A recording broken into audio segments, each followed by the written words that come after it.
again, we're going to just spoil everything in this episode. So I'm so sorry in advance. Spoilers. I'll even clip this part out and then put it right in the front. Spoilers.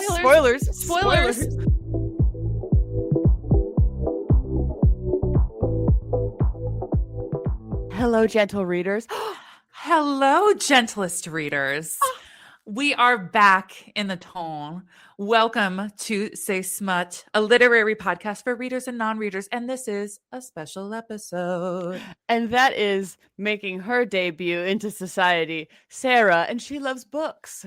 And our seasoned woman on the shelf. I'm sorry to make you the spinster, but it is our one and only hope. I would be more upset, but my birthday is literally next week. No, it is. It is. My little Valentine's Day baby. It's so funny to me because whenever we've covered Bridgerton books, it's like, they're so old. They're 21. And we're sitting here like, okay, we'll just die now. There's a 3 in the number of my birth. Yeah, no, girly. It's so funny too. Okay, we're going to jump in. I want to quick preface what we're doing in this episode, which is we have done a couple of Bridgerton themed episodes in the past in different ways. So I think I'm going to pull up our list because I will forget the numbers, but we covered Anthony's. Got mixed up where I was in the alphabet of names. Got mixed up in the lineup of which was it the first son? Was it the second son? Yes. So the first son, Anthony, I think that was our second episode. We did it early. Yeah. We did it very, very early. And we just covered that just as a general book. We did it our normal style of, I cover a book, I tell Hope about it. Now, when we had season 3 come up, we did a read along, which we broke up into 3 parts. The first part was focused on talking about where we had left off with the show, where we had left off in the books, because we switched up the order in the books versus the show. We did Daphne, Anthony, and then jumped to Colin and Penelope, whereas in the books it goes Daphne, Anthony, and then Benedict, and then Colin. So we will get into. I forget about Daphne. Daphne shouldn't have ever been the first. I forget she exists and is a member of this family. No, completely. I mean she didn't even make an appearance this season. At least not in part 1 that we have seen. I am doubtful she'll be back for part 2. And I mean, we also didn't see our boy Anthony at all in part 1. We have seen a teaser to him and Kate in the second part. Yes, though. We do know that they'll be back, and my understanding is that he was filming Wicked in part 1. Yes. So if anybody wants to go back and listen to those episodes, yes, the Viscount Who Loved Me, I believe that was episode 2. And then the recap, we had episode I'm looking at my numbers. That's my favorite song. Looking at my numbers. Looking at my numbers. Look at the numbers. I believe that was episode 28. And then we broke up Romancing Mr. Bridgerton into 2 parts, episode 29 and 30. And then that led us into the season of the show. So we weren't actively comparing it. This time, due to life circumstances and just scheduling and whatnot, we thought, why not break it up as in we watch the first part of season 4 and then compare it to the book. And then we'll look at the second part of the book and see how it will possibly change for the second half of the season. So we're kind of wedging ourselves between the 2 parts. Firmly betwixt, are we? Yes. I am excited. We're going to go into some overarching thoughts before we jump into the book. I feel like we redeemed ourselves from season 3. Oh, yes. Big complaints from season 3 from the whole fandom that I heard were that there was too much screen time to the side characters and not enough to our main character. And I feel like they have done a really good job this season of making it more about Sophie and Benedict. And while there are side issues going on, they are important to what's going on with our main characters too. Right. We can't really avoid a lot of the side plots anyway, because this is a television show that is going to have more seasons and then has to build in plot lines for those seasons. Yes. So there are always going to have to be some amount of side characters. I really enjoyed this season. I thought that there was a lot of good, like it felt like a more sincere relationship development between our couple. And also I thought that the side stories, save for like maybe stuff with the queen, were all like not completely irrelevant to what was going on. I will say I want us to stop talking about the Featherington household. Sorry. We got our Penelope. We got her back into the Bridgerton household. I do not care anymore about Lady Featherington. Yeah. I understand that we needed to, for maid war purposes, to be discussed soon. But yeah, I just don't. Yeah, I'm over it. I just don't really care. I do love seeing Eloise and our girl Penelope back to friends. Mm-hmm. Me too. I love it. But I hated when they weren't friends. I know. And it was like 2 seasons of them being like, ugh. But now they're besties again. I do wonder if we're going to have a little bit of a plot development where she and Penelope and Francesca are bonding over being wives. And that's going to irritate Eloise a little bit. Yeah. Oh, I could see that going forward until maybe like in the build up to her getting eventually married one day. Maybe within her season, we'll see some of that tension. I think she has to. Oh, that's so not true. I was about to be like, I think she has to be the next season. I think, again, we're going to just spoil everything in this episode. So I'm so sorry in advance. Spoilers. I'll even clip this part out and then put it right in the front. Spoilers. So I think with how Francesca's storyline has to progress, we have to give her time to grieve. Mm-hmm. And so I think we have to wedge Eloise into the next season to make sense for Francesca to be after that, to give her enough time between John's death and when her and Michaela to get together. I am scared because while I love seeing a girl on girl love situation, I am scared because the magic of Francesca's book, which is my favorite book, is that she does love her husband. She actively loves her husband, and they have a great romance as is, and her connection with Michael does not happen until later. Even though Michael does love her, she does not love Michael until later on.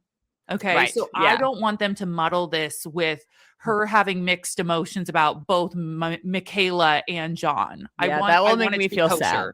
Yeah. I also, going back to orders of seasons, I feel like anyone but her should have the next season, because we've gotten to watch her so prominently in Colin and Penelope's season and now in Benedict's season. Like, it's important to build this up because Francesca has kind of a more complex story, given that she's married before and loses her husband. But also from a TV perspective, we really focused on her relationship, and we're gonna have to, I'm sure in the second part especially, focus on it even more in the second one. So it would sort of be a lot to then make the next whole season be her story. Yeah. After all of that, I think Eloise has now had so much character development that we're like, we need to see something done with it. Right. Yeah. So I thought it was interesting that at the end of part 1, she has that kind of confrontation with Hyacinth, the most annoying Bridgerton to ever exist. And I did feel for her in this season, but historically she is the most annoying. Yes. And I think it says something that we have had this conversation around Eloise being selfish and like very self-centered when she was dealing with her relationship with Penelope. And now we have reflected this conversation into her relationship with Hyacinth, where Hyacinth is like, I thought you just weren't interested in me, but it turns out you're just that self-absorbed that you can't be interested in anything that is not interesting to you. Like, you can't honor the fact that maybe I do love the parties and the planning and the frills of society. The table settings. Yeah, let me have the fucking table settings. It's what I love. You just are that selfish. And I thought it was interesting that we're drudging this topic back up again, because I'm like, okay, what is she going to do with that? Because I thought we already developed that side of her. Right. But apparently we haven't. So who knows? The girls are fighting. I did not like Lady Danbury and the Queen fighting. I didn't like that either. It made me sad. Although I will say, what I didn't like that they were fighting, and I do feel for the Queen, but I was mad when Lady Danbury apologized to the Queen. Yes. For daring to want to essentially retire. Yes. Yes. When she came back and was like, I'm sorry. I was like, no, girl. Girl, no, do not be the bigger person. Set your boundaries, girl. Oh gosh, what's the gal's name? And I'm gonna Alice, who becomes the new lady in waiting. Yes. This makes sense. Thank you for making this family make sense in this storyline, because honestly, they were a write-in. They're not in the books. And so I have been sitting here because at first they were just friends with Simon. Yes. And now, which I kind of forgot. Yeah. I forget. The whole of season 1 is just gone to my brain. Yeah. But now it's like they've been hanging on by a thread where I'm like, how do they integrate? I don't understand. What's the tie-in here? Making her a lady in waiting makes sense. So I want to jump into some of the Easter eggs I found. And I have voiced this on the TikToks, the ticks of the talks. The tickety talks. And so if you want to see more of that content, please go and follow us at saysmutpodcast. So one of the first things I love is that, yes, this is a Cinderella retelling, but she is referred to as the Lady in Silver, and silver is an adjacent color to blue. We are not going to put her in blue because Bridgerton blue is already established, but it is fun to see because in the book, they don't really refer to her as the woman in silver. Like they don't do that emphasis as much. Yes. And in general, they kind of aren't as, I get why, but they aren't as hopped up on the search for this lady. Yeah. And so I really appreciate that like they're emphasizing the silver element. I think it's a cool way to integrate like that silver is adjacent to a blue. And so you could say that, you know, she's going to be a Bridgerton. Also, when she goes out to the pond and talks to Benedict, she is wearing a more silver blue gown. And he says, that looks right on you. Like he says something along the lines of like that. I'm glad you put on another dress. That color looks good on you, or like that dress looks good on you. And it's such a reference to the fact that she obviously was the lady in silver, destined to probably, you know, be a member of this family. Yeah. Also staying on track with that, if you caught this, she obviously wears the Bridgerton blue while they're at my cottage. Yes. But they kiss at the lake. And then they kind of have this realization that their status indifference is too significant. And they have this confrontation where they're like, we're just going to go back to London and act like nothing happened. The very next scene, I literally said to the girl I was watching with, my friend I was watching with, I said, she's not going to be wearing Bridgerton blue in the very next scene. Couldn't. No. And so sure enough, she's back in her maid's costume. And it is like this really like weird reddish purple it's like color. Purpley red. And I think it shows the turmoil between them and the like very harsh super difference. Not blue. Super not blue. While we're talking about colors, Featherington green. We do have Penelope as a Bridgerton now, but there's a scene where she is in the drawing room with Francesca talking about pinnacles. And she's wearing this beautiful blue green dress. And I think it's such a fun color to put her in because she is still Featherington. She gave birth to Lord Featherington, the next Lord Featherington. And so I think that's a really cool way for them to use those colors to signify that she is still technically a Featherington. Color theory is incredible. I love fucking color theory. Jumping off of color theory, but more costume stuff that I spotted. Lady, oh my gosh, my cat just decided to pick up the rug with her claw and she's trying to figure out how to put it back down. Like, oh no, stuck. She's like, wait, I didn't want the whole thing. So at one point, okay, our Mama Bridgerton, oh, she's got it this season. Mom. I'm going to register my first complaint about this season. I think my biggest complaint, definitely, more Mama Bridgerton sexy screen time. Yes. Please, and thank you. Yes, please show us the sex. More she is of it. So hot. Hot this season. I mean, always, but oh my God. The fit that she wears at the end of episode 4 is rivaling. I got you. Thank you. Heated rivalry. She is heated rivalry to Kate's little pink purple outfit from their terrace scene in season 2. I might like this one better. I know, it's so good. It's just stunning. So at one point, Mama Bridgerton is wearing a necklace that is extremely similar to the Bridgerton family tree that we see in our intros at each episode. So she's wearing it in I want to say episode 2, episode 3, maybe. But I have episode pictures of it. 3. But she's I've got pictures of it on the video I posted on our Instagram and TikTok. And then another costuming thing, obviously the Queen's wigs, iconic, and bigger all the time, unless she's sad, literally, then small. Exactly. So when she was having conflict with Lady Danbury during that apology scene, her wig is actually the shortest and most modest that we have seen yet this season. So, and I was watching a video of one of the costume designers explaining the very first wig that we see, the kind of nest, the cage, being a call to the cosmos of Queen Charlotte's season. And so talking about, George and going to the cosmos with him and speaking to the cosmos. So I thought that was kind of cool. Obviously, I love these Easter eggs. We will keep finding them and reporting back. So just please go and follow us on TikTok and Instagram for those. Okay, let's jump into our book because we've got some work to do. Ooh. Okay. So I want to start with the prologue because the prologue is very vital to understanding where our girl Sophie is and how she gets to where she is. So in the book's version of have we even said the title of the book? An offer from a gentleman. I feel like I'm like also the title of the 4th episode, which is the worst thing you could have done. It's the worst thing you could have I thought labeled. It was funny because is that not the offer from the gentleman? I mean, maybe there's a couple of offers in the book. So an offer from a gentleman. We start with Sophie's backstory, which is that she is the bastard of a lord. Now, in the show, I had a moment of like, do we know that she is the child? Like, it took me a moment to realize that they are saying she is his child. At one point, I was like, are they trying to pass her off as really just the ward? Or he's embarrassed? No.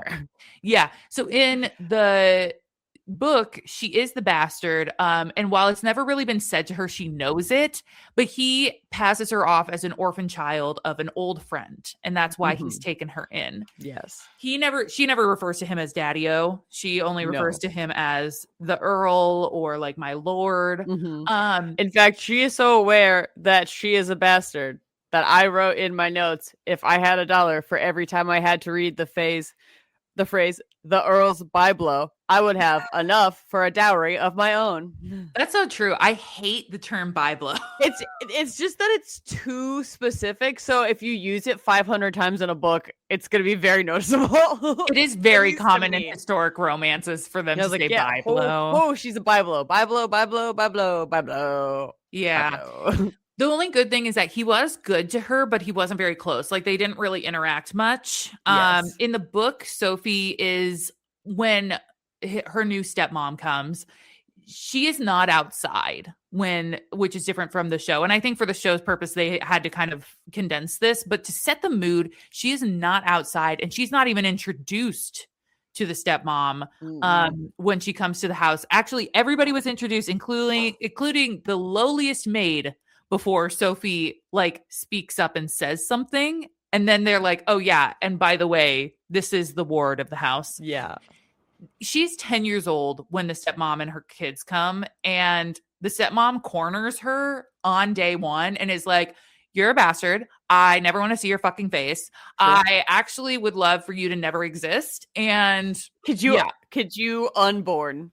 Yeah. I would love for you to just erase your existence from my eyes. So that's, I think what they're going for in the show is more of I'm pretending to be nice to you. I'm pretending like when you were younger, I was nice to you. Yeah. I feel like they're going to try and make a redemptive arc for stepmommy. I do think that in the show, they just sort of represent the Earl. I mean, not the Earls in either thing a lot, but in the show, I think that their relationship is a little more softened. Yes. Like, oh yeah, there's a semblance of a relationship between him and Sophie, which they don't have even in this book. So when the Earl dies, we get information about the will, which is that the stepmom would get £2,000 annually in an allowance, but if she decides to take in Sophie until Sophie's 20 years old, that would be £6,000 annually. Mm-hmm. And so she actually tells Sophie this when he dies. She's like, I will take you in because I can make more money off of you. Yeah. But it is emphasized that she does, like, she leaves information about the will out. And we as the reader don't necessarily know what is left out. So TBD. So let's jump into our first chapter. Before we jump into our first chapter, my prelude notes were, surprise, it's just Cinderella, and the evil stepmom is going to withhold the details of Sophie's dowry from her. And then at some point, while being involved with Benedict, Sophie is going to be like, OMG, we can't be together because I have no dowry. But then either a different maid or Poppy will find out and save today. It's just a thing I wrote in my prelude notes. Just an idea you want to toss out there. I don't know that it's all right. But I think it's a pretty solid one. In that it's not all wrong. So Lady Whistledown, we have to remember where we're at. Lady Whistledown has not been outed yet. This book is before before Colin and Penelope's book. So I don't know why. I mean, mostly because I'm not a avid reader of this series specifically. It just kind of didn't occur to me that our timelines would be jumbled by comparison to TV. And so to have moments in this book that we know happened in other books, I was like, whoa. Yeah. These events have happened before. That's why I find it enticing of what they're doing with Lady Whistledown now in the show, that everybody knows who she is. Yeah, because it's a completely shifted. Of course, she's fixated. Lady Whistledown is fixated on the available Bridgerton brothers, which at this point is Benedict, Colin, and I love that they continuously mention Gregory, because they did this in the show where they were like, there's still Gregory, even though he's 14 years old and at Eton. Yeah, he's at Gregory. Eton.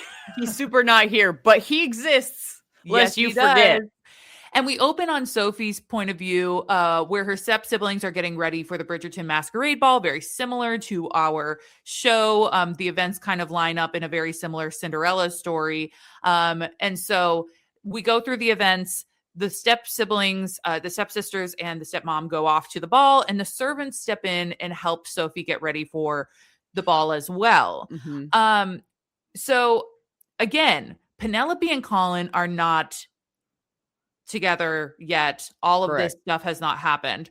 So when we jump to our beginning of the chapters of like Lady Whistledown explaining who's dressed up as who, it's so interesting to read it through the lens of it is Penelope. You know what I mean? Yes. I hadn't even considered, like, in my head, I know it's Penelope because obviously we read that book and we know it in the show. So I've just kind of inherently have the context of like, she's talking shit about her sisters. Yes. Because it's her. But I forget that technically we wouldn't know that at this point. And it's interesting to read how she even writes about herself. So she goes through the costumes that are at the Masquerade Ball. And they followed this in the show, except for a couple of them. So Joan of Arc, Eloise's costume is Joan of Arc. Yep. Posey does do the mermaid costume, but Penelope had been visiting a family in Ireland, and she is supposed to be a leprechaun after this visit, and they changed that to pirate in the show. And I have to believe that is because that Nicola was like, I'm personally offended at the concept of you being I'm getting food delivered to me. Wow. As we record. Thank you. What'd you get? A fun Greek philo dough thing. Don't worry about it. I love it. I'm gonna eat that later. You can eat it now. Just mute yourself so our listeners don't have to hear. I don't know that people watch these videos. Do we even put them up anymore? If you do, no. Maybe we'll find out. Maybe I will just for this time. What I was gonna say is that maybe Nicola was like, "Yeah, I'm not gonna dress up as a leprechaun. I'm Irish. That's crazy. Here's what I think it is. So many different possibilities. First of all, because in the show, she wouldn't have gone and visited her Irish cousins or whatever they are. Right. So there wouldn't be a need for her to dress up as a leprechaun in that context. But I do think in the book of Colin and Penelope, they talk about him being like this roguish pirate after his travels because he's tan, he's got longer hair. And so they refer to him as a pirate multiple times in the book. So I have to imagine that's why they made him and her pirates in the show. And I liked the costumes. And I did. She looked iconic. Okay, so Violet, they're at the party now. We're at the party. Violet tries to get Benedict to ask Penelope to dance. At first, she like pitches one of her sisters and he's like, okay, but not her. And then she was like, okay, what about Penelope? And so he goes up to ask Penelope to dance. He's like halfway through asking her to dance when he sees Sophie admiring the party. And these other men are trying to get Sophie's attention, but she's clearly just enjoying the presence of the party, which is so simple to Benedict. And that's obviously something we see conveyed in the show. And so he steps in and is like, you owe me a dance. You know, the same kind of dialogue we saw on the show. And she admits she can't dance. So he takes her somewhere private. But before they can get to the private terrace, Colin steps in and is like, hey, dude, don't bail on me because you walked away in the middle of asking Penelope Featherington to dance. I had to step in because you looked like an asshole. That was when I remembered that timelines were different. And I was like, oh, yeah. Because wouldn't that be weird to like think about it now and be like, you made me dance with my wife. Hey, bro, I had to dance with my wife out there. But it's funny to me because I'm like it's so conscientious of like the fact that Penelope is the wallflower and like she was like looking, he even says she looked devastated because he was literally in the middle of asking her and then just walks over to Sophie, just bails. So Colin interrupts them and they have this really funny interaction and I just think it's very sweet. It was endearing because Sophie loves to watch them interact as brothers because she doesn't have that type of relationship with her siblings. Lady needs real family. Yeah, and it's teasing and it's like good intention teasing, right? Like, and she's obviously been snited at. And even though her relationship with Posey in the book is very similar to on TV, whereas, you know, she kind of reluctantly has to play along with the mean girl act, but as to not become the punching bag. Yeah. So they have this really fun interaction with Colin. And then they do slip away to the terrace and Sophie remains super mysterious and will not give Benedict anything other than like her favorite color is green. And like, I like the countryside. I grew up in the countryside. I won't tell you at all where I was or any other identifiers. Secret. And as somebody who I do not like the instant love trope, I do think they have an immediate connection based on like the banter. Yes. I used to say that this was my second least favorite book, but after rereading it, I'm like, you know what? Maybe I was too harsh because my number one public enemy number one is Colin. But, that is true. And we said as much the first time. And I've always said that. And I stand by that. But, Yes, you know, I've heard that this is not people's favorites, but I feel like part of what I could understand that being coming from is like, I think that I like TV version of Benedict better than like book version of Benedict. That's fair. I do think, I think it's important to note how they've set up Benedict in the show versus in the books is very different. Yeah, definitely. In the show, they make him a rake. They make him this artist. By the way, in the book, his artistry is a personal factor up until his book. Like no one knows about him really conducting art. Oh yeah, we don't have that whole plot of him getting paid into art. No, there's no thruples that are happening. There are no, he is not nearly the comedic character as he is in the show. He's very much a second son. And yes, he doesn't really, it's more of a, I don't know who I am. And while they do play into some of that in the show, it's more about, I'm an artist, I'm a free spirit, and I don't know who I am in this family. I'm bisexual. Yeah. They'll Yeah, never know I'm a what's coming bisexual from me man. next. Yeah, I'm gonna kiss another man in episode 1, 5 Just a seconds little in. bit, in case you Just a forgot. little smooch. Just a little And that's smoochy. great. So I want to make it clear that like the Benedict we get in the book is very, very teed up different than the show.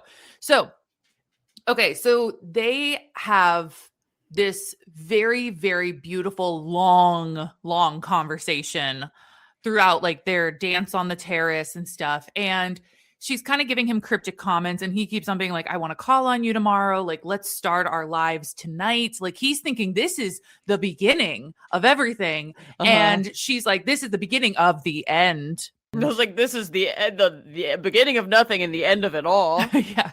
So she's super cryptic, right? And making all these comments about like, my world's been changed tonight and I will disappear tomorrow. It's like, oh, okay. And he's like, I'm planning on calling on you tomorrow. So this is like, I'm going to find your house. This is so great. He does. I want to make clear what the difference is in their physical interaction on the terrace too, because he kisses like each of her fingers and he kisses her forehead at one point. He does. And I was like, okay, that's very, very sweet. I wrote, we dancing. We kissing hands and licking elbow pits. I understand that's extra hella sexy for people in the Regency era. Yes. Benedict wants to take Sophia away from this place and have her future and shit. Yes. So Benedict is like trying to get more details out of her and like sussing her out. And at one point he's even like, because she keeps referencing Lady Whistledown as how she knows him. And so he's like, fine, if I can't figure out who you are, I'm going to figure out what you know about me and then try and deduce who you are based on what you know about me. So like she knew something that was written in Lady Whistledown 2 years ago. So she had to have been in the Tom that like, that's how the equations are going in his head. As far as physical elements go, he does like kiss her on the lips. And he initiates that, which in the show is different. And here's why. Here's why I think the physicality is different in the show. Okay. The elements of historical romance books often put like the virgin concept on the female character and the rakish elements on the male character. And so the male leads the female into the intimacy, right? Right. And the show is trying to put intimacy into the hands of the female characters. I think they have done this with Daphne. And I think it was really fucked up how they did it with Daphne, obviously, with the whole like her trying to figure out how sperm works. Yep. But I think it's important that we've seen it with like Penelope being very in charge with Colin. We've seen it with Anthony and Kate. And even in the first 4 episodes, we are seeing Mama Bridgerton taking back her sexuality after having 8 kids and the love of her life pass. I think we are all trying to understand pinnacles and how to get them. What even is a pinnacle? What even is it? No analogies. Okay. No similes. No, really. No analogies. Really. Biscuits. So I think we're really, really, really doing a great job in the show of trying to change that narrative in historical romance and making the sexuality more about the female character leading. And so that's why in the show, Benedict holds back to preserve her honor. And she says, nah, boy. She's like, I'm going in for that kiss. I'm about to turn to a pumpkin. It's smooching time. It's smooching time. So that's my philosophy theory on that. Okay. So jumping back in, they kiss on the lips and he's like, I want to feel your skin. I want to feel your hair. I want to feel how soft you are. And he asks her to remove his glove first. So I thought it was interesting they didn't include this. So she removes his glove, right? Yes. And he touches like her hair, her skin, all of those things. And it's like, you're so soft. You're even softer not with a glove on. Crazy. Whoa. Who could have guessed? Whoa. And then she's like, it's my turn. And she like gives him her her hand. Yes. Yes. You know what I'm saying. Yes. And so he removes her glove very, very seductively, like kissing the under part of her arm, like working his way down her arm. And I love in the next scene when like he's talking about how he got this glove, and he's like, it was very, very innocent. Yeah. And I'm like, no, it wasn't. It was Regency era pornographic, but whatever you say, Benedict. Yeah. So they are obviously macking on each other. A singular gloves are off, and the gong rings, signaling the end of the masquerade and that everybody takes their mask off. Now, she runs, and Benedict is running after her. She does run into her stepmom. Yep. And what I don't think they really got across in the show is that the reason the scuff mark happens on the shoe, the run-in, is because her stepmom steps on her toes and steps on the shoe. Yes. He gets stuck by Lady Danbury. Classic Lady D. We love a chatty bitch. And she escapes the scene. He is still holding her glove, and he immediately sees the initials on the glove. And I don't think it's as hidden as it is like the interior of the blah blah blah like it is in the show. Yeah. And he acknowledges, he tries to smell it thinking it's going to smell like rose water or something, and he's like, this is musty. I wrote, Sophie left her her musty old glove at the ball with Benedict, so he hopes to find her. Yeah, literally. And he acknowledges it smells like something that's been packed away for a long period of time. Like, this bitch is musty. Unlike Benedict in the show, Benedict in the book immediately goes running to Mama B. He's like, smart you man. know which lady would actually know everything? My mother. I'm going to save a lot of time. The next morning, he goes to his mom with the glove, and she's like, oh, that's Penwood House. Like, easy. And no wonder we didn't get a montage of him staring at ladies' lips and eyeballs, trying to figure out who they are. Because in the book, he knew to just ask his mom. Yeah. Yeah. And here's what I'll say. I think I'm going to mention this later on, so I apologize if I double up. But in the book, it makes more sense that he does not recognize her because, first of all, it's been 2 years. Second of all, she powders her hair because that's the fashion of the time. So her blonde hair in the book looks lighter than it does naturally. Yeah. And so there are things like that are like, and also when he meets her later on, her hair's shorter. So like, there's just things like that. Whereas in the show, it's like, you're telling me you don't know. I'm sorry. The difference between nothing. In this group of white women, Asian women, black women, the fact, respectfully, the fact that you keep looking at black women and expecting to find this very clearly not black woman. Yeah, it's so astonishing. Benedict doesn't see color in a very problematic way. It's funny because I shared this meme on our Instagram that somebody made that was like, the 3 Bridgerton men who are absolutely blind, aka Anthony, who like literally is courting the very wrong sister, Colin, who can't see, who travels the world and can't see his best friend next door, and then Benedict, who can't tell what a girl looks like without a mask. Nope. Oh, okay. All right. Jumping back into it. Mrs. Bridgerton, Lady Bridgerton, voices her dislike for stepmother Penwood.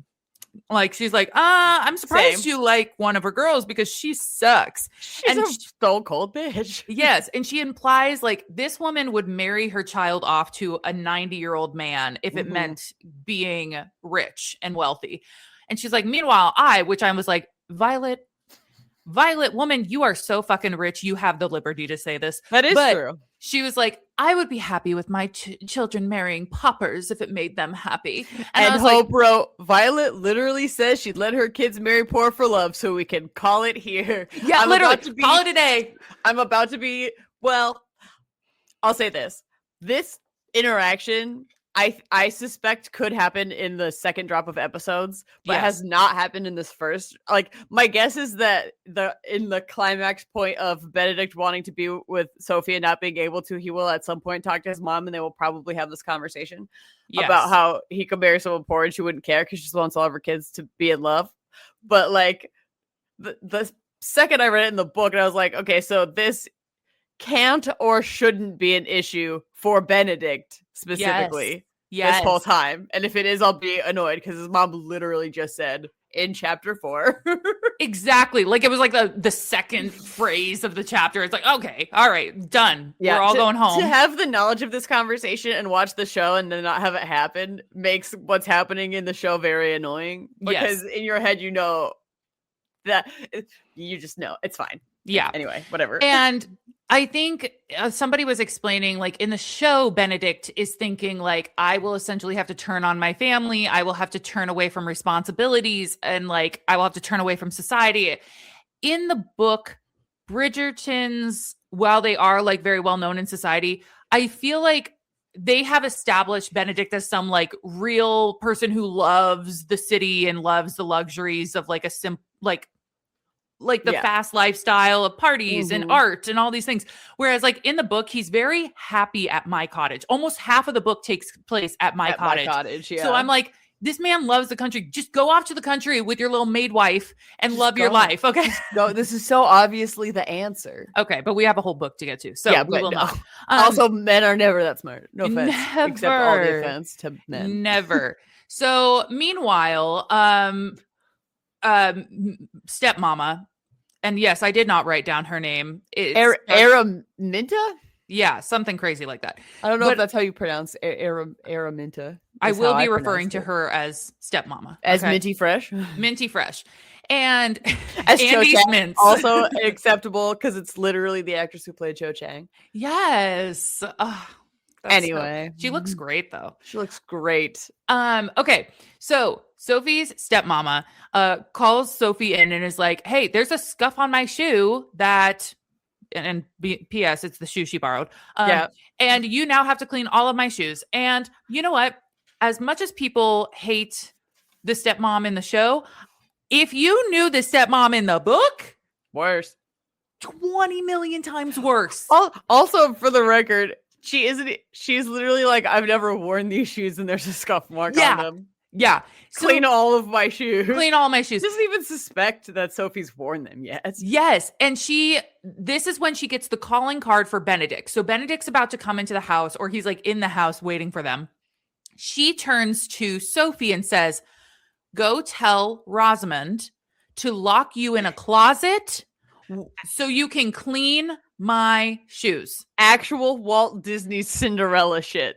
Be locked in a closet while the prince is here. And Sophie's like, I could never go and ask Rosamond to do this because I hate the bitch. So I'm gonna ask Posey to do it. Yeah. And I just think it's interesting they didn't include this in the show because it would have made it 5 million times more interesting too. I also thought like it's obviously not like supposed to be a particularly funny scene, but the interaction of her asking to be locked in the closet is funny, and I would have enjoyed it. So while she's in the closet, let her out of the closet. Let that girl out of the closet. Benedict is calling upon the Penwood family. And at this point, he's not there for anybody in particular. He's just meeting the two daughters. Mm-hmm. But he's curious about Posey. And it's so clear that her stepmom, that stepmommy, but mommy to Posey is what I'm saying. That her mother. That her own mother doesn't even like her. And so he takes special interest in her. And like, I think that's pointed out in the show where she's like, look at how nice he is to Posey. Like, she's so fucking weird and we love her anyway. And so he realizes that she was dressed as a mermaid, that's not his girl, that neither of these girls are his girl. And then he's like, any other kids in the house? Like any cousins or like, I don't know. I just think it's really crazy you guys don't have more siblings. I have 7 siblings. There's absolutely nobody else who hangs out here. Are you sure? Are there any other ovaries in the vicinity at all? Okay. So are there any more sets of lips I could look at? Yeah, it's like the most suspicious questioning. And like, obviously, stepmama is like, this is fucking weird. So when he leaves, they see him out the window as they do in the show, see him pull out a glove, and she recognizes it and is like, oh shit. And she's like, there's only one other person who would have done this. And she immediately confronts Sophie about it. And she even slaps Sophie. Yeah. Because she extra sucks in the book. Yeah. No, I'm telling you guys, there's no redemptive qualities of her in the book. No. So she slaps Sophie. She even confronts her about the ball. In the show, I'm trying to remember, and I've watched now twice, and I can't remember. Does she tell Sophie she knows she was at the ball? I think she's straight up like, you were at the ball. Don't insult my intelligence by trying to deny it. I think which I will say, I like this happening more than a plotline in which I was going to have to watch Benedict like get forced into some sort of a relationship with one of the stepsisters instead. Like it would have, because that would have essentially been like Anthony season all over again, and I didn't like it the first time. No, I purposely skip the wedding episode every time because it's so drawn out, and I can't handle it. Yep. Okay, so Sophie is now being kicked out, and by the way, she's like, you have to leave by morning, but also I expect you to finish all the cleaning of the shoes. And I was like, so funny because why would you? Why would you at that point? Yeah, unless you lock me back in here, which isn't something I'm going to say to your face. No. I want to be finishing the shoes. So it's very clear that she also steals the shoe clips instead of Posey giving them to them. And I understand why they did that in the show, to make Posey seem more nice, like amicable, and like, here, I want to give you these things. And also knowing that Posey is the way Posey is, she would pick ones that were not real gems. So simple. Yeah. And I also think it's funny because it's like that's same in the book. She tries to sell the shoe clips and they don't sell for anything. Because they're made of paste. Yes. And she decides to escape to the countryside to avoid Benedict and her stepmother. Plus, as we know, she loves the country. So then she does. Do you have any other points on part 1 of our book? No, I'm ready for 2 years to pass. Yes. So thank you. We are now going into part 2 of the book, where 2 years have passed since the ball, 3 years since a Bridgerton has been married, which means Violet Bridgerton is breaking out in hives. She's like, I need to marry off a child. These old children. They're like, I don't know. They're so ancient. 19 and 20 or some shit. So Benedict is in the country at a party of a friend of a friend of a friend of a friend. Like that situation where you're like, I don't even know anybody here. No. So Cavender, who Benedict hates, is throwing this party. And meanwhile, we're kind of seeing 2 parallel storylines happening. So Benedict is hating this party, wants to leave, but he's trying to do the right thing by finding the host to compliment before he leaves. Which is so funny because he doesn't even like that guy. No, and he doesn't even really know him. And meanwhile, and by the way, a second story via Lady Whistledown entries that we find out is that Rosamund has at one point maybe a romance with Cavender where they are possibly going to get engaged, and then it falls through because essentially stepmommy says not good enough. Which, and I'm like, I mean, she's right. girl, you missed you dodged a huge bullet on that one. You don't know the half of it. No. So meanwhile, while he's trying to navigate the party, find the host, Sophie is trying to leave. She's like, this man has been coming on to me, and I've stayed because his mom is so fucking nice.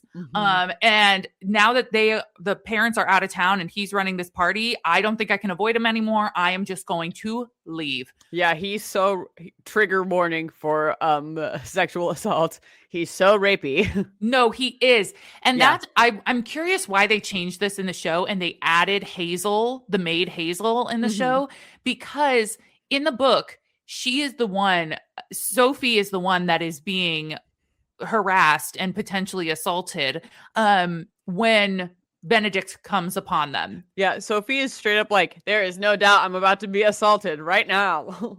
Another major difference of Sophie in the book versus in the show, they make her a lot spicier in the show. Like, she has a lot more fire behind her, whereas Sophie in the book is very sweet. Like, she becomes spicy, and I'll get to that here in a second when her and Benedict start going head to head on things. But at this point, she is very sweet. And I wonder if they added the Hazel character not only for Footman John, by the way, in the show, who is very cute. Yeah. But I wonder if they added her to show that she's going to stand up for her friend. She's going to throw water in this guy's face, show that she has a little bit more spark. Whereas in the book, she doesn't have that necessarily. That's just a theory. Okay, so Benedict comes upon this confrontation. He jumps in. She gets fired because Benedict is also like, so you think this girl wants to have sex with all three of you? And they were like, it doesn't matter what she wants. She's going to do it because we employ her. And he was like, well, why don't we ask the girl? We don't live, slavery is not legal here. So let's ask the girl. And she was like, no. Like, definitely no, actually. Definitely no. And then that's when Cavender is like, okay, then you're fired. And Benedict is like, great. I'll get her hired at my mom's house. Bye. Goodbye. He recognizes her slightly, but he doesn't know how. And a lot of it also surrounds her voice. Like, he's very much like, she sounds familiar, which I think is an interesting distinction, because if anything, he's probably the most familiar with her voice, because in the book, their scene was so long on that terrace. Right. And they cut that substantially in the show. It is funny, though, because the timeline is shorter in the show. So he would be more liable to really recognize her voice in the show. And it kind of doesn't really come up.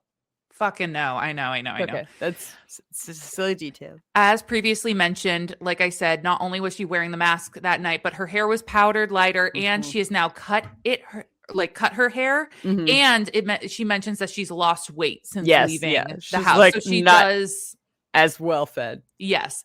So their conversation on the way to my cottage is not as cutting and snarky as it is in the show. It's very civil and polite and like, thank you for stepping in for me and blah, blah, blah. Do you have all of your stuff? Yes, it's just this tiny bag. I have like 3 things. Yes. That's also the difference. She has items with her because she was actively trying to leave. Yes. And like in the show, she's like, I guess I'm just my person. Yeah, and she's like, I've got me and this maid outfit. By the way, the necklace, not even a thing in the book. Yeah. The necklace plot line, which, by the way, my friend pointed out, that. Okay. All right. I have been wondering why I have to care about this necklace in the show, because I don't care about a necklace. First of all, one of the costume designers, and forgive me because I'm going to mess this up, but it is a specific design of a necklace to, I believe, a Korean area.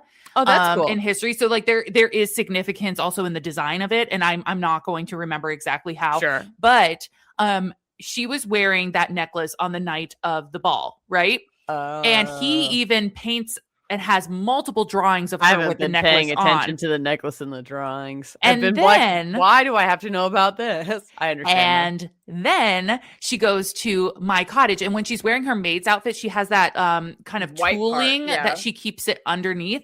When she goes to my cottage and she tries on the dress, she takes her necklace off because she says, I typically keep this in a collar. Yes. When he is having his feverish night and like can't remember anything, she has the necklace on. So he recognizes the necklace during that little fever dream. I wasn't looking at her necklace. I was listening to him be like, kiss me, don't leave. We'll get to that scene here in a second, but I think it's important to note that the reason he thinks she is her, this woman in silver, is because she's wearing the necklace in that scene. And I remember thinking, who would go to bed with that expensive of a necklace on? I was afraid when she took it off and put it in the drawer, I was like, don't forget your necklace at my cottage. You literally only have that necklace. It would be a good reason to come back. Yes. I'll give you that. But I'm afraid you'll forget, or you just won't. Please don't forget your necklace at my cottage. It is no longer her necklace. It is my necklace at my cottage. It is. Yeah. Once you bring it onto property, it becomes the owner of the property. It becomes my thing. Okay. So jumping back into their carriage ride to my cottage. Benedict, different to the show, does not have an injury. No. He has a head cold already. Yeah. And the poor boy gets a little sick in the rain. Little sicky in the rain. No accidental glass stabbing. No. And we all have to admit that it's much more appealing to have like nurture somebody back from an injury rather than hacking up a lung on TV. Plus you have to inherently like rip his shirt to get everybody loves that. You. Okay, so he's coughing up a lung, and she's like, I can actually drive the carriage. And like, I wish we would have even gotten that scene of like, yeah, I want her to fucking drive the carriage. Let her drive. Let her do it. Once they get to my cottage, she actually starts crying because she's like, thinking of the life she could have had with him if her life was different, if she was raised by a dad who like accepted her. And then he like holds her and thinks it's because of the potential assault from earlier. And she was like, you're just making it worse by holding me. And honestly, I just want to be with you. This is so complicated to explain. You don't even remember me. You are so ignorant. So I do love that in the show, she goes through the window and like lets him in. That's not what happens in the book, but I thought that was a fun thing. Also, in the book, she goes in and starts wearing some of his clothing because there are no dresses. She ends up using Mrs. Crabtree's dresses, which and hot. They're way too big for her, but hot. Anyway, okay, so they're changing out of clothes. She's helping him because he's very, very sick at this point. And she's like, you can't sleep in wet clothes. And he's like, well, yeah, I sleep naked. And she's like, can't even think about that. She's like, dude, can't even go there.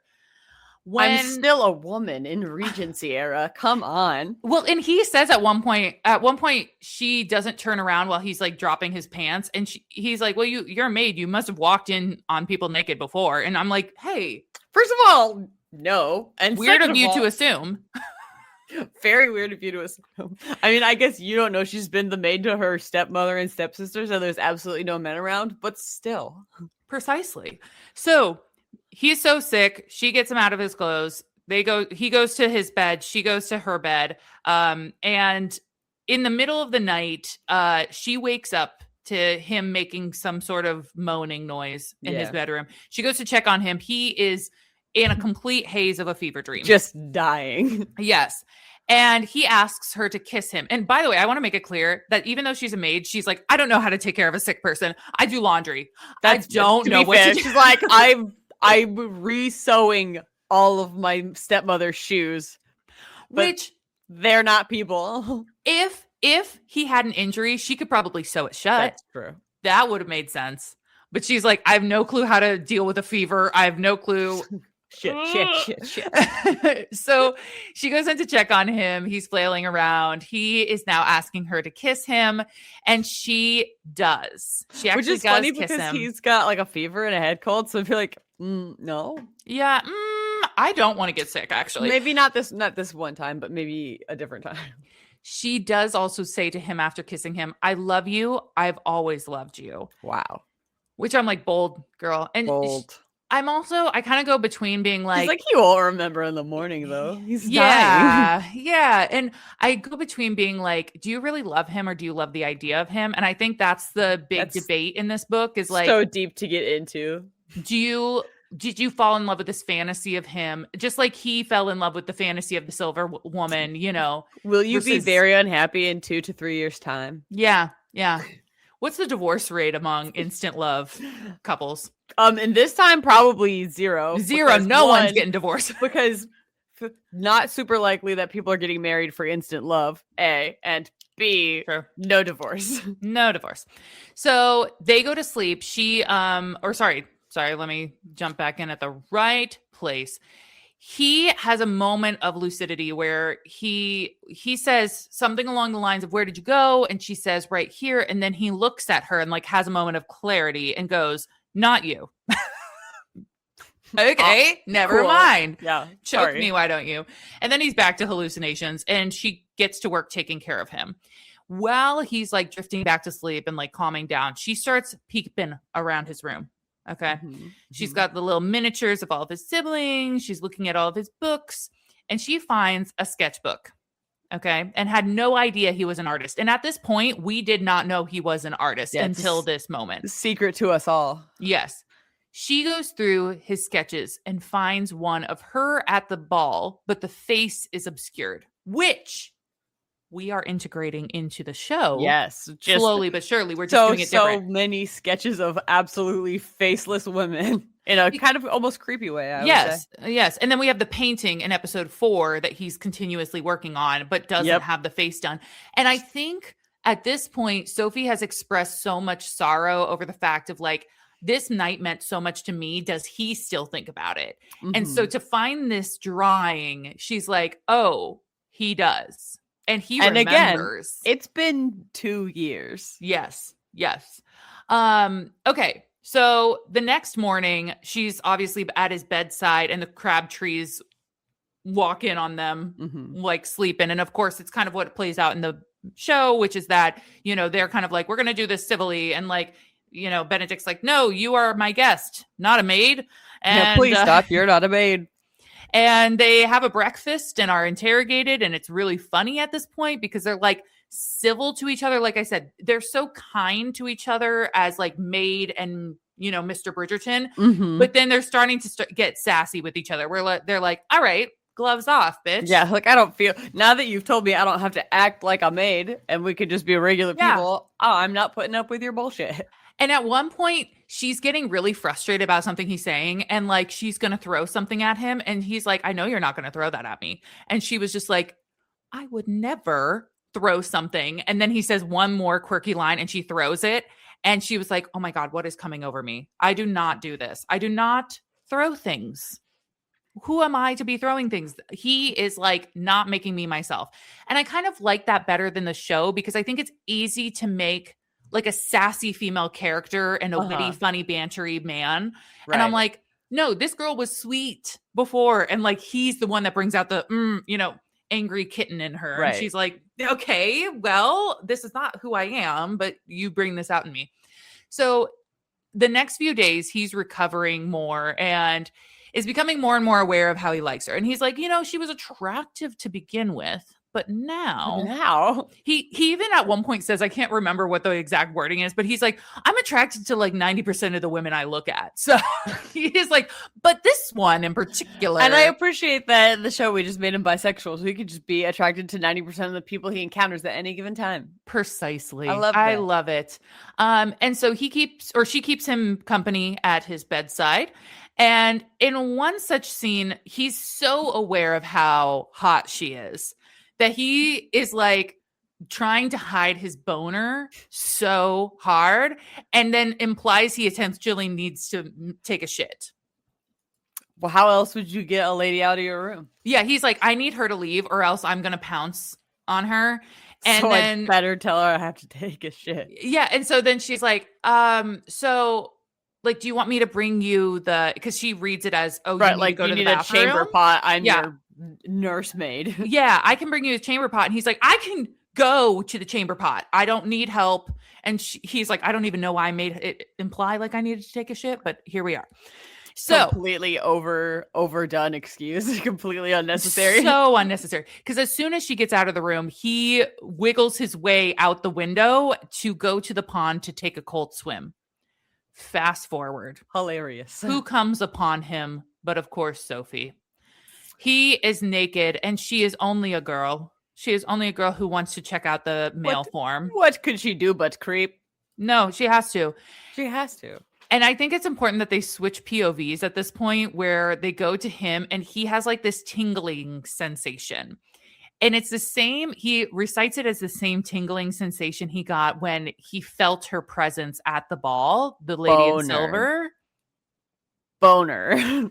Instant boner. That's called a that's a boner. Okay, but it's funny you mentioned that because as he's noticing the fact that like somebody is watching me and I like the attention and I can't tell who it is, and then he puts together that it has to be Sophie, he's like, my dick is so small right now. It is tiny boner. He's like, I am shriveled up in this cold water, so I need to keep my waist down kind of low, hidden. I mean, technically, just for the society and respect of it all, you should probably do that anyway. But yeah, especially but for his ego, we're at my cottage, so those rules don't apply. Yeah, so he's sitting there and he's like, I have this tingling sensation, and then he starts looking around and he realizes it's got to be Sophie that's out here, and he's like, I can't believe she brings me the same feeling that the lady in silver did. And I'm like, you son of a bitch. So it's exhausting. Men are exhausting. So he yells out and is like, if you try and escape me, I'm going to track you down naked and I might just have to tackle you naked. So he just yells that at her. Which starts this very cat and mouse, kind of a cute, like, flirty interaction between them. he gets his britches on, goes and like approaches her and is like, you've been spying on me. You are checking me out. And she's like, it was purely academic. It was I am but a woman. I am but a girl. Okay. And by this point, she's been calling him Mr. Bridgerton this entire time. And in the book, he's not as persistent about her calling him Benedict as he is in the show. Right. But that's also a very important thing to note, is that at the beginning of the book, when he's at the ball and he's got the mask on and everyone's like, all the Bridgertons look alike, right? People know he's a Bridgerton, but they don't know which one. Which one are they're always, and even if they do kind of know which one he is, they're like, you're the second one. And that's why in his conversation with her, when she pieces together who he is and that they've never met before, it's just based on his personality and stuff. She's like, no, you're Benedict. I know who you are. And he loves that. Yeah. And I think like in the show, that's kind of reminiscent of him being like, I'm Benedict. See me as Benedict and not as the second Bridgerton son. Yeah. You know what I mean? Right. So there's that identity crisis that I feel like she cures a little bit in him for seeing him for who he is. Anyway, so in this moment, this very sexually charged moment, she does call him Benedict. And he's like, I love hearing you say my name. Do it again. And she's like, he like convinces her to kiss him. And before they get too far to the kiss, it's just like teasing at this point. He notices that she's crying. And from her point of view, she's crying because she's like, that night at the ball was the best night of my life. I never thought I would get to experience that night again. Not only am I back with him and do we have like this good rapport, but I'm going to experience kissing him and being held by him again. And this time with my face fully out in the open and not covered by the biggest mask you've ever seen. Yes. It's just really thick. Yes. Big mask. It's a big mask. And he sees her crying and is like, why are you crying? And then she's like, don't worry about it. Just fucking kiss me. He almost, when they're kissing, he stops at one point and almost says, I've never felt this way before, but stops halfway through. Because I feel lie. Both of them know why he's stopping halfway through. Because she's like, he's thinking of the woman in silver. And he's like, I'm thinking of the woman in silver. And it's heartbreaking. If only these two people were the same person. If only one of us would just say something. Okay. This is the largest difference between the show. Okay. Yep. And right now in this book. And in life. He says something along the lines of like, something feels like it doesn't match up with you. And I can't tell what it is, like your stories, all of these things. And he's like trying to come up with solutions. But then he's like, I have to have you. I don't even care that you've been like lying about whatever, or like you're not being fully truthful about whatever, but I want to have you. And so in the show, obviously they have that finger bang on the stairs. in the hallway stairs. Yeah, and while her friends are like waiting for her to, because they don't. She's like, go on without me, but then she does come back outside to the group of her friends who I guess have just been hanging out in the courtyard. They say to her, "We've been waiting for you." Yeah, but like she was like, "Please go." Here's what bothers me about that scene is that she tells them she's going to go and get her coin purse. Never got her coin purse. Goes to the tavern with her friends still. Did she not get anything? I also thought about that. Walks into the room. I don't think she grabs it. I know she... No, she doesn't. She knows she walks into the room. No. Because I thought he's upstairs. He comes down the stairs. She's going up to her room when they meet on the stairs. I thought she got in there. I must have just imagined that because my brain really wanted her to go into the room and get her coin purse. No, and so I never was like, what the hell, Sophie? He gets to her room and looks inside and she's not there. Maybe that's what you're thinking. Yeah. Either way, on the stairs, he gives this kind of sad attempt to you are the bane of my existence and the object of my... It was a very sad replica. The Bridgerton speech. The Bridgerton speech. Benedict's version. Yes. And then he goes, be my mistress. In the book, he does not say that. He gives this proclamation of, I want you to come back to London. I want to give you everything. I want you to be mine. But he does not say, be my mistress. She's the one that says, so you want me to be your mistress. And he said, no, I want you to be mine. Like, I think he thinks it's bigger than a title, right? He's like, I am in love with you. This is not about like sex and some exchange. Like, this is me being in love with you. And she's like, you're pretty much wanting me to be your mistress. And he's like, fine, if you need to label it, then be my mistress. And then he kisses her aggressively and they get on the ground like they're going to do the fucking deed. But his head is like spinning because he's like, I'm going to have sex with this woman. I'm going to be able to keep her. And meanwhile, her head is spinning all of the calculations of what their future is going to look like. Just like, oh no, oh no, oh no. And she thinks if I have his child, it will be an illegitimate child, just like I was. It's just another me, the cycle. Yes. And then I'm going to die. And then he's going to die. And this kid's going to have a bitch stepmother with one bitch stepsister and one more sympathetic, kind of nicer stepsister. And then she's going to fall in love with someone who is too high of station for her. And it just never ends. So then she like stops their hot and heavy thing and is like, no. I'm actually not going to be your mistress. And he's like, what the fuck do you think you're going to do? You're just going to go back to emptying chamber pots and like, instead of living with me and like having a comfortable life? And she's like, yeah, actually I am going to.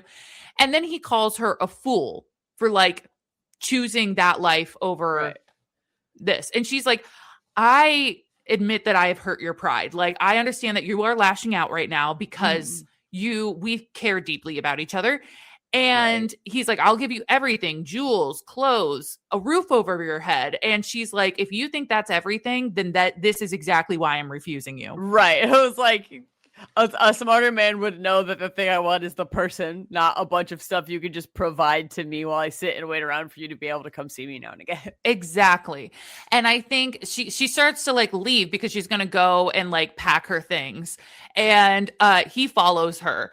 And is like trying to reason with her and is like, okay, fine. You don't have to be my mistress, but then you need to come back to London with me either way. And obviously she doesn't want to go back to London. She doesn't want to be around her stepmom. She doesn't want to, you know, be in the taunt. She loves the countryside. And at one point she's like, you are not being fair. And he says, you are not being intelligent. And she brings that fist around right to his face, punches him on his ass. She said, I know you didn't. Just say that to me. She was like, you will not call me fucking stupid. She was like, that's not going to happen right now. It's also crazy because like clearly his ego is so hurt because he is so obviously being really stupid. Yes. And I mean, not really, because all he needed to do is be like, don't worry, my mom would let me marry a poor person. It actually doesn't matter. But exactly. I know. Whatever. I wish he would like call back to 2 years ago when he had that conversation. I wrote it down. I wrote down what Violet said right here in my notes. So she starts to walk away again and he's like, I cannot have her leave. So he grabs her ankle and makes her fall on her face. Which is so violent. It's so fucking petty. Crazy. And they keep bickering. And he's like, I know what's best for you, which is like every man in a historical romance. And she's about to punch him again. And he's like, please don't. Please. I was like, don't make me punch you a second time, sir. I'll do it. So she's like, I don't care what you have to say. I'm going to go back and pack and leave. And he was like, fine, then I will come and follow you around until you decide to go to London with me. And while they're packing, or she's packing, he's making little quips. Don't forget this. Don't forget to pack this. You're going to need this at my mom's house. Like, he's just antagonizing her. Oh my gosh. I would be so annoyed. Oh my gosh. And he's like trying to guess the reasons she's pissed off and why she changed her mind about like, hey, we were getting hot and heavy on the ground after I asked almost you to did it. And so he kind of comes to a couple of conclusions. And one of which is that he's like, are you illegitimate? Like, is that the reason that you wouldn't have a life with me? And she doesn't blocked. Yeah. And she doesn't. Are you a biblo? You Hey, legally have to tell me if you're a biblo. If we were to blow, which way would we go? A bi-blow? Are you a bi-blow? Bi? Would we go by the blow? I'm bi, and when candles need to be put out, you blow on them. Does that mean anything to you? Does this? Wink, wink, nudge, nudge. So she doesn't necessarily admit whether or not it's true. And so while he assumes it, he keeps like being like, I don't care. I just want you to know I'll take care of you and any children we have. And she's just like, what about your wife? And he's like, I don't have one. And she was like, ever? You're promising me you'll never have a wife. Your plan as a Bridgerton is to just never have a wife. And he pauses and he thinks about the Silver Lady. And she scoffs. And he's like, that's not fair. I have to marry. And she was like, that's fine. I don't have to be a mistress. It's like, sorry. Yeah, Sophie. So then he announces kind of his last ultimatum. Okay. Kind of his blackmail. Yeah, no, his blackmail. It's precisely blackmail. I either will get you a job at my mom's house or I'll call the authorities on you and accuse you of stealing something from me. That's so messed up, by the way, because like the ramifications if he were to actually do that for her would be so severe. Well, and she's like, you will get me hung. Like, I will die for that. Be executed. And he's like, I'll convince them. I'm a Bridgerton. I'll convince them to release you into my custody, and then you'll be stuck with me. So either rich men are something else. He's like, either you go and be at my mom's house, or I will force you into my care. Which would you rather? Or I will have you arrested for a crime you didn't commit and maybe possibly killed. Yes.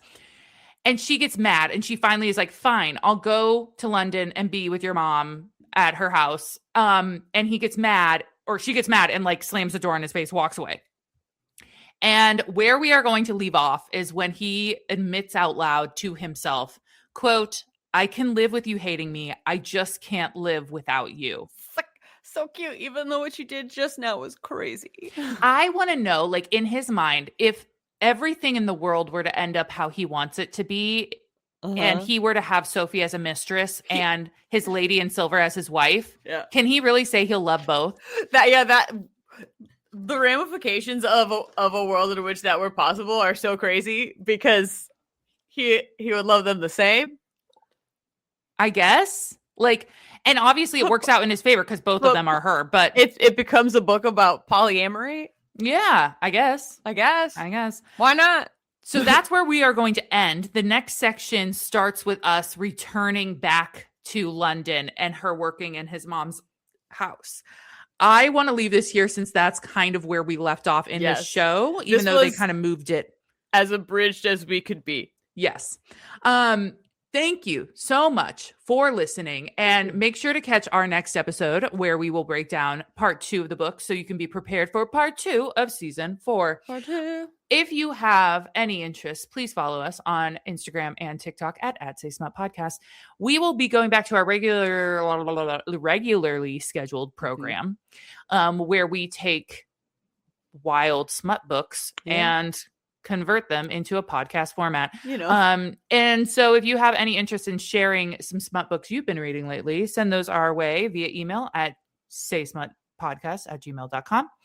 And in the meantime, really think about your mistress's feelings. And in the meantime, are you sure you don't want to come with me to my mom's house to London? Because I could ruin your life. I could blackmail you, hold you hostage, essentially. I could use my white rich man powers to just completely wreck your whole life and existence. Precisely. Or you could be my mistress or work for my mom. Yeah. Don't worry about being a byblow. There are no other options, regardless of what my mother has previously said about how she doesn't really care who we marry. Yeah. Social pressures and all. So anyway, take care of your mistresses and stay smutty. Bye-bye.